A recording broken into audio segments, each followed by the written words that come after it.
materi pertama yaitu pengusaha kena pajak. Pengusaha kena pajak atau biasa disebut dengan PKP.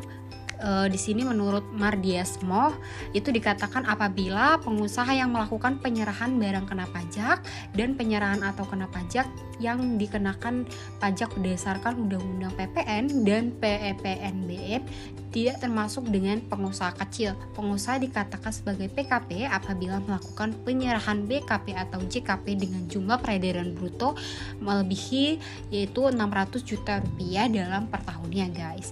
Jadi kalau misalkan ada peredaran bruto yang disetorkan itu datanya melebihi 600 juta rupiah, maka itu akan dikatakan PKP. Selanjutnya ada pengusaha kena pajak, yaitu antara lain pabrikan atau produsen, importer, pengusaha yang mempunyai hubungan istimewa dengan pabrik atau importer. Selanjutnya ada agen utama dan penyalur utama pabrikan atau importer. Ada pemegang hak paten dan merek dagang barang kena pajak. Kemudian ada pedagang besar atau distributor. Ada pengusaha yang melakukan hubungan penyerahan barang. Dan yang terakhir ada pedagang eceran atau paritel. Selanjutnya ada pengusaha kecil yang memilih untuk dikukuhkan sebagai pengusaha kena pajak. Pengusaha kecil adalah pengusaha yang dapat dikatakan bahwa penyerahan barang dan jasanya dalam peredaran brutonya itu kurang dari 600 juta rupiah dalam 1 tahunnya. Yang ketiga, orang pribadi atau badan yang memanfaatkan barang kena pajak dan atau jasa kena pajak. Yang keempat, orang pribadi atau badan yang melakukan pembangunan rumahnya sendiri harus memenuhi syarat-syarat sebagai berikut. Yang pertama, luas bangunan lebih atau sama dengan 200 meter persegi. Yang kedua, bangunan diperuntukkan sebagai tempat tinggal atau tempat usaha. Yang ketiga, bangunan bersifat permanen. Yang keempat, tidak dibangun dalam lingkungan real estate. Yang terakhir, pembangunan dilakukan tidak dalam lingkungan perusahaan atau pekerjaan. Yang kelima, pemungutan pajak yang ditunjuk oleh pemerintah. Pemungutan pajak yang ditunjuk oleh pemerintah terdiri atas kantor pembendaharaan negara, bendaharawan pemerintah pusat dan daerah, termasuk bendaharawan proyek. Materi yang kedua, dasar pengenaan pajak. Dalam pasal 1 angka 17 Undang-Undang PPN disebutkan bahwa dasar pengenaan pajak adalah jumlah harga jual, penggantian, nilai impor, nilai ekspor, atau nilai lain yang dipakai sebagai dasar untuk menghitung pajak yang terutang. PPN terutang dihitung dengan mengalihkan tarif PPN dengan dasar pengenaan pajak. PPN terutang sama dengan tarif kali DPP. Jenis-jenis DPP dapat dibedakan menjadi yang pertama harga jual untuk penyerahan BKP, yang kedua penggantian untuk penyerahan JKP, ekspor JKP, ekspor BKP tidak berwujud. Yang ketiga nilai impor untuk impor BKB, yang keempat nilai ekspor untuk ekspor BKP, dan yang terakhir nilai lain yang ditetapkan dengan peraturan Menteri Keuangan. Dengan peraturan Menteri Keuangan yaitu ada 4 poin. Yang pertama adalah harga jual adalah nilai berupa uang. Yang kedua, nilai impor adalah nilai berupa uang yang menjadi dasar penghitungan bea masuk ditambah pungutan berdasarkan ketentuan dalam peraturan perundang-undangan. Yang ketiga adalah nilai ekspor adalah nilai berupa uang termasuk semua biaya yang diminta atau seharusnya diminta oleh eksportir. Yang keempat adalah dasar pengenaan pajak berupa nilai lain diatur dengan atau berdasarkan peraturan Menteri Keuangan dengan maksud untuk menjamin rasa keadilan dalam hal harga jual, nilai penggantian, nilai impor, dan nilai ekspor sukar diterapkan dan atau penyerahan barang kena pajak yang dibutuhkan oleh masyarakat banyak seperti air minum dan listrik. Lalu materi selanjutnya ada faktur pajak. Jadi faktur pajak adalah bukti pungutan pajak pengusaha kena pajak atau PKP yang melakukan penyerahan barang kena pajak atau BKP atau penyerahan jasa kena pajak atau JKP. Artinya, ketika PKP menjual suatu barang atau jasa kena pajak, ia harus menerbitkan faktur pajak sebagai tanda bukti dirinya telah memungut pajak dari orang yang telah membeli barang atau jasa kena pajak tersebut. Fungsi faktur pajak ini sangat berguna bagi PKP. Jadi dengan adanya faktur pajak, maka PKP memiliki bukti bahwa PKP telah melakukan penyetoran, pemungutan, hingga pelaporan SPT masa PPN sesuai dengan peraturan yang berlaku. Faktur pajak dapat dibetulkan. Jadi ketika PKP melakukan suatu kesalahan dalam proses pengisian, maka PKP dapat melakukan pembetulan. Jenis-jenis faktur pajak. Yang pertama, faktur pajak keluaran, yaitu faktur pajak yang dibuat oleh pengusaha kena pajak saat melakukan penjualan. Yang kedua, faktur pajak masukan, yaitu faktur pajak yang didapatkan oleh pengusaha kena pajak ketika melakukan pembelian. Ketiga, faktur pajak pengganti, yaitu penggantian atas faktur pajak yang telah diterbitkan sebelumnya. Selanjutnya, faktur pajak gabungan adalah faktur pajak yang dibuat oleh pengusaha kena pajak yang meliputi seluruh penyerahan yang dilakukan kepada pembeli barang. Yang kelima ada faktur pajak digunggung, adalah faktur pajak yang tidak diisi dengan identitas pembeli. Keenam, faktur pajak cacat adalah faktur pajak yang tidak diisi secara lengkap, jelas, dan benar. Dan yang terakhir ada faktur pajak batal, yaitu faktur pajak yang dibatalkan karena adanya pembatalan transaksi. Selanjutnya, faktur pajak elektronik atau biasa disebut e-faktur.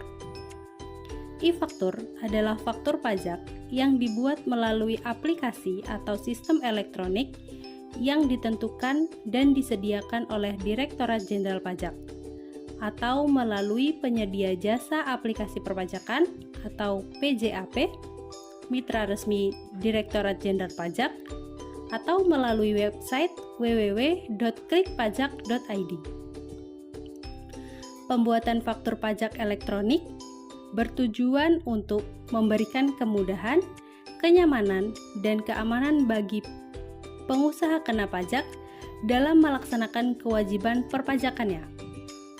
Dengan adanya faktur pajak, maka pengusaha kena pajak memiliki bukti bahwa ia telah melakukan pemungutan, penyetoran, dan pelaporan PPN sesuai peraturan yang berlaku.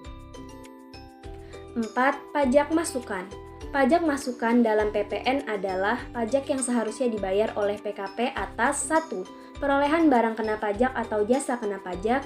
2. Pemanfaatan BKP atau JKP tidak berwujud dari luar daerah pabean impor barang. 3. Kena pajak telah dipungut oleh pengusaha kena pajak pada saat pembelian. 4.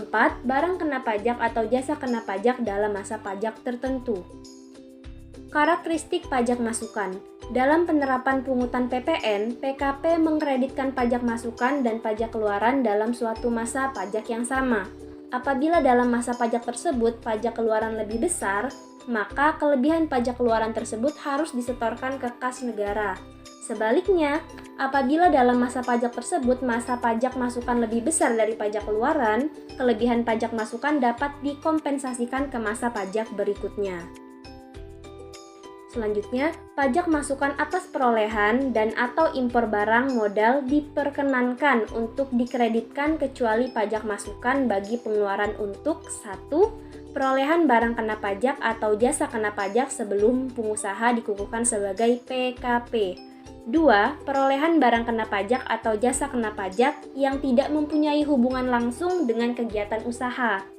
3. Perolehan dan pemeliharaan kendaraan bermotor berupa sedan dan stasiun wagon kecuali merupakan barang dagangan atau disewakan.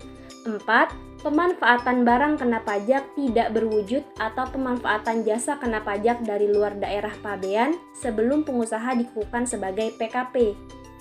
5. Perolehan barang kena pajak atau jasa kena pajak yang faktur pajaknya tidak memenuhi ketentuan atau tidak mencantumkan nama, alamat, dan nomor pokok wajib pajak pembeli barang kena pajak atau penerima jasa kena pajak. 6. Pemanfaatan barang kena pajak tidak berwujud atau pemanfaatan jasa kena pajak dari luar daerah pabean yang faktur pajaknya tidak memenuhi ketentuan. 7. Perolehan barang kena pajak atau jasa kena pajak yang pajak masukannya ditagih dengan penerbitan ketetapan pajak. Contoh dalam surat pemberitahuan masa PPN, pajak pengeluarannya sebesar 10 juta rupiah dan pajak masukan sebesar 8 juta rupiah. Akan tetapi dari hasil pemeriksaan, pajak pengeluaran sebesar 15 juta rupiah dan pajak masukan sebesar 11 juta rupiah. Pajak masukan yang dapat dikreditkan tidak sebesar 11 juta rupiah, akan tetapi tetap sebesar 8 juta rupiah sesuai dengan yang dilaporkan dalam surat pemberitahuan. Dengan demikian perhitungannya yaitu pajak keluaran sebesar 15 juta rupiah dikurangi pajak masukan sebesar 8 juta rupiah. Hasil pemeriksaan kurang bayar menurut sebesar 7 juta rupiah. Kurang bayar menurut surat pemberitahuannya sendiri sebesar 2 juta rupiah. Masih kurang dibayar sebesar 5 juta rupiah. Saat terutang pajak. Dalam Undang-Undang Nomor 42 Tahun 2009 Pasal 11 disebutkan bahwa terutangnya PPN terjadi pada saat 1. Penyerahan barang kena pajak, 2. Impor barang kena pajak, 3. Penyerahan jasa kena pajak, 4. Pemanfaatan barang kena pajak tidak berwujud dari luar daerah pabean, 5. Pemanfaatan jasa kena pajak dari luar daerah pabean, 6. Ekspor barang kena pajak berwujud, 7. Ekspor barang kena pajak tidak berwujud, dan ekspor jasa kena pajak. Sesuai dengan PP Nomor 1 Tahun 2012 Pasal 17 Ayat 3, terdapat beberapa ketentuan saat terutangnya PPN yang dijabarkan sebagai berikut. 1.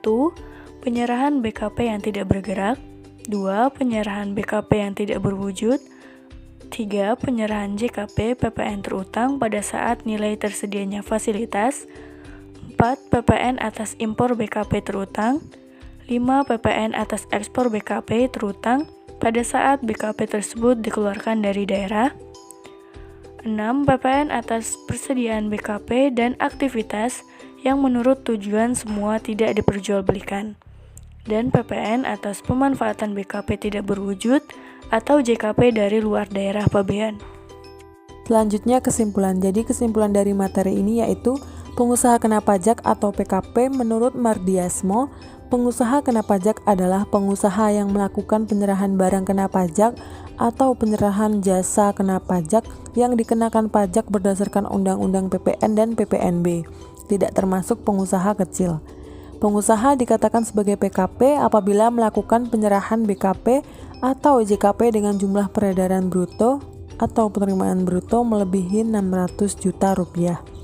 Dalam pasal 1 angka 17 Undang-Undang PPN disebutkan bahwa dasar pengenaan pajak adalah jumlah harga dari penggantian, nilai impor, nilai ekspor, atau nilai lain yang dipakai sebagai dasar untuk menghitung pajak yang terutang. Faktur pajak adalah bukti pungutan pajak pengusaha kena pajak atau PKP yang melakukan penyerahan barang kena pajak atau BKP, atau penyerahan jasa kena pajak atau JKP.